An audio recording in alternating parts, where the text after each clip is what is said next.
मंगलमय मंगलकरण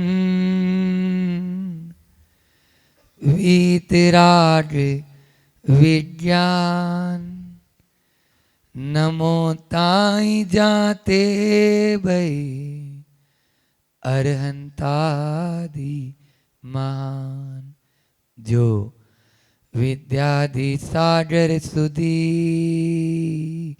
जो विद्यादि सागर सुधी गुरु है हितेशी।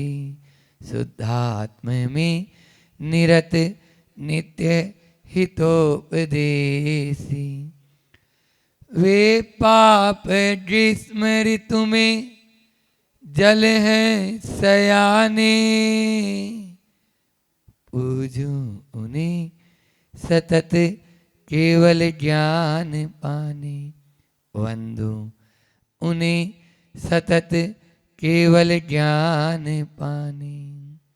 बोलिए एलोरा के मूनलाइट चिंतामणि पार्श्वनाथ भगवान की। परम उपकारी संत शिरोमणि आचार्य गुरुवर विद्यासागर जी महामुनिराज की। पूज्य मुनि श्री 108 दुर्लभ सागर जी महाराज की।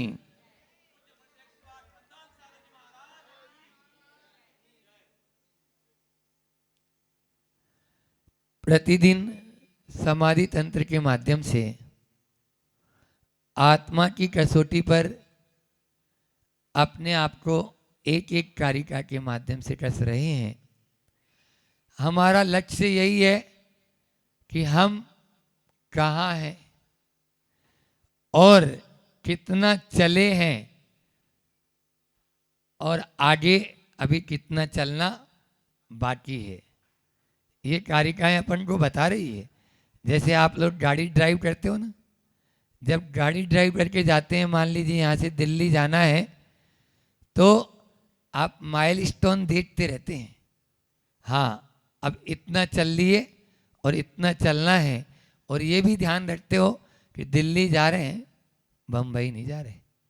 हाँ, नहीं तो पता चलेगा कि आपको जाना इधर था, चले गए, पहुंच गए बम्बई। आज के इंसान की यही दुर्दशा हो रही है। लेकिन फिर भी उसे समझना चाहिए कि बार बार कोई इंडिकेटर आपको बता रहा है कि भैया आप गलत दिशा में हो, तो सीधी दिशा कर लो, लेकिन नहीं कर पाता।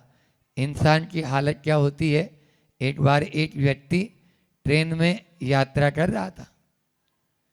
अब वह जब ट्रेन थोड़ा सा चलने को हुई और वो रोना शुरू। अब ज़्यादा भीड़ भाड़ नहीं थी डब्बे में। सामने एक बुढ़िया बैठी थी बर्थ पे, और इधर ये बैठा था, ये रो रहा है। बुढ़िया ने सोचा थोड़ी देर में चुप हो जाएगा, पत्नी है, बच्चे हैं, इनसे बिछुड़ रहा है तो नहीं, इसको रोना आ रहा है। लेकिन काहे को चुप हुए, ट्रेन काफ़ी आगे चली गई, वो चुप ही नहीं हो रहा, वो रोए जा रहा है, रोए जा रहा है। तो अब के बुढ़िया ने पूछ लिया, बेटा क्या बात है, कोई इतना क्या बात हो गई, तुम रो रहा है। और अक्सर होता है, कोई कोई यदि पूछने या सांत्वना के लिए ऐसा पूछो तो फिर और क्या होता है, वो आप सब जानते हैं, ग्रस्त हैं। वो और तेज तेज रोने लगा। बड़ी गजब की स्थिति इसकी तो। अब और तेज तेज रोने लगा। जब ट्रेन चलती चली जा रही है तो फिर थोड़ी देर बाद में फिर उसको झकझोरते हुए बोला बुढ़िया ने, बेटा तुम्हें दर्द क्या है, ये तो बता, क्या बात है, तेरा दर्द रोना मेरे से देखा नहीं जा रहा। और वो खुद भी थोड़ा थोड़ा रोने लगी। अब वो अपने दोनों घुटनों पर फिर से सिर रख के रो रहा है। एक आध बार और जब झकझोरा तब उसने धीरे से घुटने पर से सिर उठाया और बोलता है, अम्मा मैं गलत ट्रेन में बैठ गया, मैं गलत ट्रेन में बैठ गया। वो दादी बोलती है, इसमें रोने की क्या बात है, गाड़ी 2 बार रुक चुकी थी, तुम उतर जाते, आगे जाने की जरूरत क्या है, उतर के तुम सीधी जिस ट्रेन में तुम्हें जाना है उसमें बैठ जाते। तब वो जवाब देता है, आपकी तरह ही था वो भी। तो वो बोलता है कि अम्मा ऐसा तो मैं बहुत देर से सोच रहा हूँ, लेकिन ये पूरा का पूरा डब्बा खाली है और आजकल रिजर्वेशन का ज़माना है। तो मैं इसलिए सोचा कि इसमें ही सही है। अब वो गलत ट्रेन में रो भी रहा है, उतर भी नहीं रहा है। आप लोग भी ऐसे ही गलत ट्रेन में तो बैठे हैं, लेकिन ये गृहस्थी का जो डब्बा है ना महाराज, ये डब्बा छूटता नहीं, बड़ा गजब का डब्बा है, इसमें बहुत आराम रहता है। आराम कछु नहीं है। थोड़ी देर बाद में पूज्यपाद स्वामी से पूछ लेना क्या हालत है वहाँ की, इसी में बता देंगे।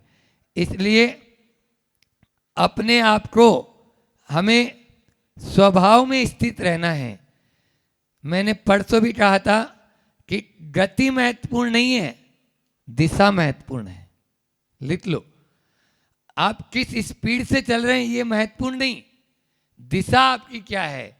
गलत दिशा में एक कदम भी आपके लिए बहुत खराब है, और सही दिशा में आप थोड़ा सा भी यदि सूत भर भी खिसके हैं तो वो आपके लिए बहुत अच्छा माना जाता है। बस यही बात यहाँ पर कहते हैं। लेकिन हम स्वभाव में न जीने के आदि होकर, अभी स्वाध्याय में भी यही है, विभाव परिणति में ही हम ज़्यादा जीना पसंद करने लग गए और उसी में ही आनंद मानते हैं। कोई ने कुछ कह दिया, बस उस बात को पकड़कर अपने आप में बैठ जाते हैं। संत कहते हैं यही बहिरात्मा का लक्षण है, यही बहिरात्मा का लक्षण है। आप अपने अंदर नहीं देख रहे, सामने वाले को देख रहे हैं।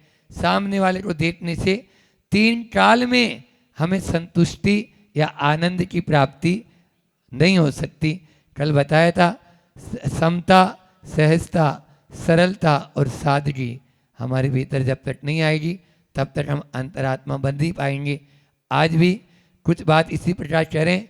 कर्म के उदय में वो आएगा विपरीत, आपको प्रतिकूलता ही मिलेगी, अनुकूलता नहीं मिलेगी। गुरुजी हम लोगों को बोलते हैं, जब गुरुजी वहाँ संग में थे तो बोले कि तुम प्रतिकूलता के भरोसे यहाँ नहीं आए, अनुकूलता के भरोसे यहाँ नहीं आए हो। मोक्ष मार्ग में तो प्रतिपल आपको प्रतिकूलता ही, उसमें समता रख लेंगे तो हमारी साधना कहलाएगी। इसलिए कर्म के उदय में जो आता है उसको फॉरवर्ड मत करो, डिलीट करो। लिख लो, फॉरवर्ड नहीं करना है। अगर थोड़ा सा भी राग द्वेष करेंगे तो वो क्या हो रहा है, फॉरवर्ड। और यदि समता परिणाम में हो गए तो क्या हो गया, डिलीट।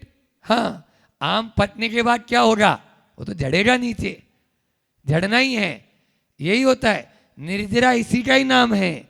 आप जब जब कर्म के उदय का कर्म का काल जो हमने बांधा, जितने जितने काल का बांधा था उतने उतने काल में वो आया, पक्व हुआ और पक के वो झड़ गया, बस यही निर्जरा है। लेकिन हम क्या करते हैं, वो झड़ा तो झड़ा लेकिन हम भी उसके साथ में झड़ जाते हैं और उसी चक्कर में और नयापन बांध लेते हैं। पहले कारिका देखते हैं, फिर उसके बाद में अपन उसका थोड़ा सा अर्थ भी ले लेंगे। 15वीं श्लोक है ये। मूलम संसार दुःखस्य देह एवात्मधीस्ततः तत्त्वेनां प्रविशेतन्तैर् बहिरप्या मृतेन्द्रिय। बहुत ही अच्छी है कारिका। संसार के दुख का मूल कारण क्या है, कुछ लोग कसाय बोलते हैं, कुछ लोग अन्य अन्य और कुछ बोल देते हैं, वो नहीं बताया। आचार्य पूज्यपाद ने यहाँ पर मूलम संसार दुख से आदि कारिका में, आदि भी नहीं, आदि की आदि में ही आपका बता दिया कि संसार के दुखों का मूल कारण क्या, दुख से देह है एवात्मधिष्ठत है। बस इस शरीर में हम आत्मबुद्धि जो रख रहे हैं वही संसार के दुखों का मूल कारण है। यहीं से स्टार्ट होते हैं सब, पूरे के पूरे। तत्त्वेनां प्रविशेदन्त, यानी जो इस बुद्धि को छोड़ देता है, बहिर व्यापृतेंद्रिय है, यानी इंद्रियों के जो व्यापार है उससे रहित हो, अपने आप में प्रवेश कर जाता है उसी का दुख दूर हो सकता है। बाहर न झांककर, बाहर की ओर न देखकर जो भीतर की ओर प्रवेश करता है, क्योंकि मैंने कहा नहीं 5 दरवाजे हैं। हाँ, अब आपके ऊपर निर्भर है। ये खिड़कियां 5 जो हमें खिड़कियां मिली है, इन खिड़कियों से हम बाहर से भीतर की ओर झांकें या भीतर से बाहर की ओर झांकें, यही दोनों रास्ते आपके लिए 5 रास्ते दिए गए हैं। यहाँ पर आचार्य पूज्यपाद स्वामी यही कह रहे हैं कि संसार का वह दुख के मूल कारण देह है। आचार्य कुंद कुंद स्वामी ने भी पंचास्तिकाय में बहुत अच्छी कारिका लिखी है। जो खलु संसारत्तो जीवो तत्तो दुहोदि परिणामो, परिणामादो कम्मम कम्मादो होदि गदि सुगदि, गदिमदि गदस्य देहो देहादो इंद्रियाणि जायन्ते, ते हिम तु विषयग्रहणम तत्तो रागो व दोषो वा जायति जीवस्येवं भावो संसार चक्रवा लम्मी, इधि जिनवरे ही बणिदम। हम नहीं कह रहे, कौन बणिदम? जिनेन्द्र भगवान। इधि जिनवरे ही बणिदो अनादि निधनो सनिधनो वा। अनादि निधन और सनिधन, ये संसार का चक्र अनादि निधन भी है और सनिधन भी है। किसके लिए? जो अभी भी नहीं चेतेगा, नहीं उठेगा, नहीं जागेगा, उसके लिए अनादि अनिधन है। और जो जाग जाएगा, चेत जाएगा, उसके लिए सनिधन है। क्या कह रहे हैं? जो खलु संसारत्तो, संसार में निश्चय से जितने भी संसारी जीव हैं, वो जीवो तत्तो दुहोदि परिणामो, उनके परिणाम होते हैं राग द्वेष रूपी। परिणामा तो कम्बम, परिणामों से कर्म का बंध होता है। कम्मा तो होती गति सुगति, कर्म के बंध से गति से गत्यांतर जाता है, और गति से गत्यांतर जाता है तो सबसे पहले क्या मिलता है? बोलो ना। देहो और देहादो, जैसे ही देह मिलती है, इंद्रियाणि जायन्ते, इंद्रियां प्रस्फुटित होती है। इंद्रियों से फिर विषय ज्ञाने, विषयों का ज्ञान होता है, फिर उनमें राग द्वेष करता है। राग द्वेष करता है तो गति से गत्यांतर परिणाम होते हैं, परिणाम से गति से गत्यांतर जाता है, गति से गत्यांतर जाता है तो देह मिलती है, देह मिलती है इंद्रियां मिलती है, इंद्रियों में के जो विषय हैं उनमें राग द्वेष करता है, राग द्वेष करता है तो फिर गति से गति गत्यांतर जाता है, गति से गत्यांतर जाता है, फिर देह मिलती है, देह मिलती है, फिर इंद्रियां मिलती है, इंद्रियां मिलती है, फिर राग द्वेष करता है। बस ये क्रम चला जा रहा है। कब से? अनादि से। अब इसको तोड़ना है, तभी जाकर हम अपने आप पर यानी कंट्रोल कर सकते हैं और निश्चित रूप से आगे बढ़ सकते हैं। लेकिन हमारे विचारों में ऐसा परिणमन आता ही नहीं। एक्चुअल में जो विचार है ना, वही हमको दुखी करते हैं और वही सुखी करते हैं।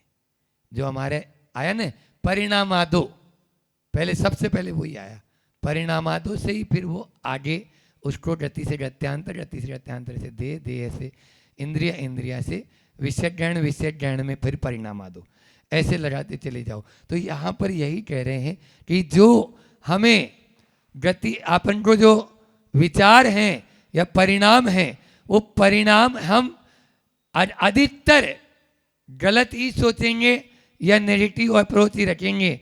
बस उसी के कारण हमारा कर्म का बंध यह रुक नहीं पाता है, और रुक नहीं पाता है तो हम और ज़्यादा उसको बढ़ाते चले जा रहे हैं। हमारे बैंक बैलेंस कभी कम ही नहीं हो रहा है। बैंक बैलेंस कम कब होगा?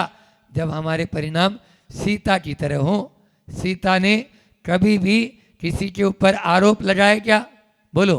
वर्तमानियों का उदाहरण भी आपको दे देता हूँ कि सीता जो है कृतांत वक्र, जब सीता गर्भवती थी, रामचंद्र जी उस सीता को वन में छुड़वा देते हैं। भयंकर वन में उसको दोहला उत्पन्न हुआ था कि मुझे तीर्थ वंदना करनी है, और तीर्थ वंदना के नाम से उन्होंने उसको वन में छुड़वा दिया। कृतांतवर्त रो रहा है कि माँ आज मेरी नौकरी का सवाल नहीं होता तो मैं ऐसे तुम्हें छोड़कर नहीं जाता, लेकिन ये नौकरी ऐसी ही होती है। आदमी इसलिए बताया उत्तम खेती, मध्यम व्यापार और अदम चाकरी, भीख निदान, या अलग अलग जगह अलग अलग उसका आता है। तो इसलिए चाकरी नौकरी किसी की नहीं करना है। ऐसे ही मुझे मजबूर होके आपको यहाँ छोड़ के जाना पड़ रहा है। और रामचंद्र जी ने ऐसा ऐसा कहा। तब सीता अपने आप को संभालती है, रोती गाती नहीं है। समझ में आया? हाँ, आचार्य श्री जी रामचंद्र जी से भी ज्यादा सीता का पक्ष लेते हैं। और राम जल में जल गए, लेकिन सीता जल में, सीता अग्नि में ना जली और राम जल में जल गए। ये वहां पर कहते हैं वो जल से जल गए और ये अग्नि में नहीं जली, क्योंकि सीता सीता थी। बस इतना है। तो वह सीता कहती है, मेरी इतनी सी बात कह देना रामचंद्र जी से कि जिस प्रकार से लोगों के बहकावे में आकर मुझे छोड़ दिया, ऐसे धर्म को मत। क्या परिणति है उत्कृष्ट, बोलो। अपने विरोधी के प्रति भी आज की कोई सीता होती तो बड़ी विचित्र स्थिति। एक बार ऐसा ही हुआ कि 4-5 महिलाएं बैठी हुई थी। अब उनको यही दृष्टांत जैसे रामचंद्र जी सीता के रिंग के सुनाते हैं, तो बोला कि यदि आज आप लोगों पर ऐसी बीते तो क्या करें? तो बोले हम भी रामचंद्र जी साथ वन में ही जाते। रामचंद्र जी साथ में सीता वन में गई थी, तो बोले हम भी। अच्छा, इतनी पतिव्रता महिलाएं, बड़ी गजब की है। तो बोले छोड़िए महाराज पतिव्रता वगैरह, 3-3 सासुओं के अंडर में घर में रहने की बजाय अपने साथ पति के साथ गुलछर्रे वन में जाने के लिए जाकर वहाँ पति के साथ में रहेंगे। ये दृष्टि है। वहाँ घर में रहेंगे तो 3-3 साधुओं के अंडर में रहना पड़ेगा, तो पति के साथ में चलो वन में चलेंगे। ऐसी दृष्टि आजकल की महिलाओं की है, तो कभी वो सीता का रूप ले ही नहीं पाएगी, 3 काल में नहीं। तो यहाँ पर जो जीवन की सच्चाई है, उस सच्चाई को वह हृदयंगम करती थी और हमेशा अपने, कभी रावण को भी दोष नहीं दिया, इसमें मेरे ही रूप का दोष था। मैं इतनी रूपवती नहीं होती तो रावण में हरण ही नहीं करता। हाँ, सीधा वहाँ पर हर चीज में उसने अपने ही कर्मों को दोष दिया है। अरिहंत देव शरण आई, कर्मों की मैं सताई। बस अरिहंत ही मेरी शरण है, और कोई शरण नहीं है। इस चीज को अपन को बार बार, आज सुबह मैंने बोला था ना कि क्या है जीवन की सच्चाई, what is the fact of life. F पर जो चर्चा करते हुए की थी, रिपीट कर लो। एफ का मतलब, नहीं तो भूल तो जाते ही, हम ही भूल जाते हैं, आप क्या। तो एफ का मतलब क्या बताया था? फॉल्स ऑफ, हाँ, जीवन, लाइफ, यानी ये जीवन झूठा है। फिर ए फॉर एक्टिंग, यह संसार नाटक है। सी फॉर, यहां पर कर्मों के द्वारा यह चलता है, कंट्रोल बाय कर्म, कर्मज। और F A C T, T क्या कह रहा है? टी कह रहा है कि टेम्परेरी है सब, कोई भी परमानेंट नहीं है। ऐसा जो मानता है वो अंतरात्मा होते हुए टाइम, उसको टाइम नहीं लगेगा। इन बातों को बार बार अपने अंदर में लाएं। और एक बात और बता दें, हम डिस्टर्स नहीं करें, एडजस्टमेंट करें। आज की 4 बातें क्या हो गई? फॉरवर्ड नहीं, डिलीट करो कर्म से, है ना। और जो भी हमें मिलता है उसमें, चाहे साथी मिले हैं चाहे कोई भी मिला है, एडजस्ट करो, डिस्टर्स नहीं। डिस्टर्स आपको वाद विवाद में उलझा देगा, इसलिए एडजस्टमेंट कर लेंगे, डिस्टर्स की बात ही नहीं रहेगी। लेकिन हम डिस्टर्स में, और डिस्टर्स में होता क्या है? बुद्धि काम करती है, बुद्धि सुई का काम करती है, समझ में आ रहा है। और एडजस्ट, बुद्धि कैंची का काम करती है और एडजस्ट सुई का काम करता है।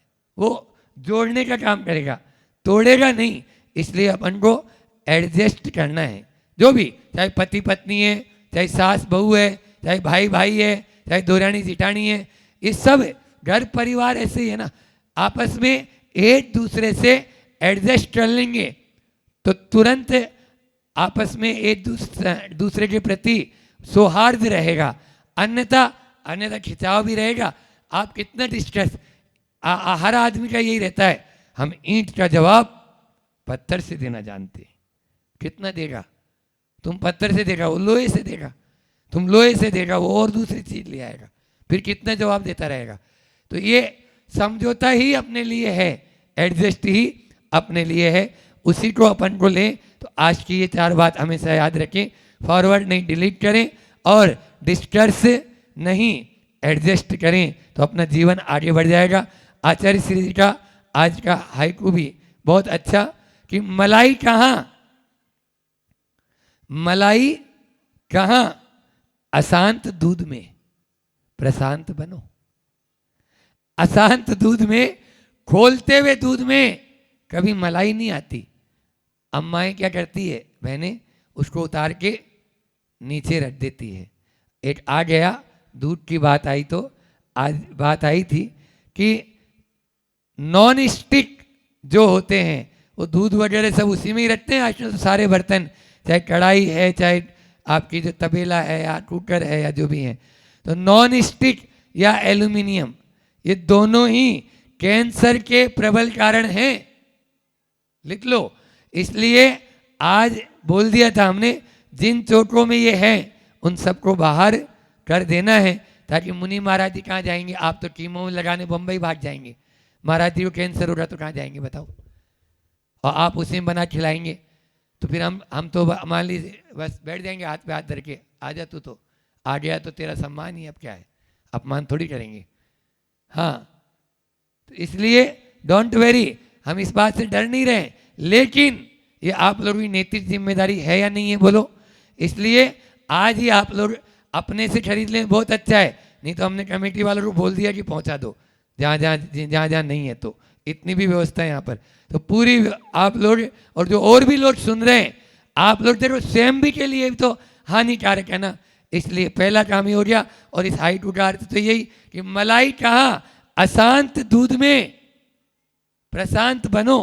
अशांत दूध में कभी मलाई नहीं आ सकती, हमें प्रशांत बनना होगा। उसके लिए जो पॉइंट आपको देते जा रहे हैं, बस वो पॉइंट अपने हृदय में मैं भी उतारूं, आप लोग भी उतारें। इसका पद्यानुवाद लेते हैं, समय भी आप सबका हो चला है।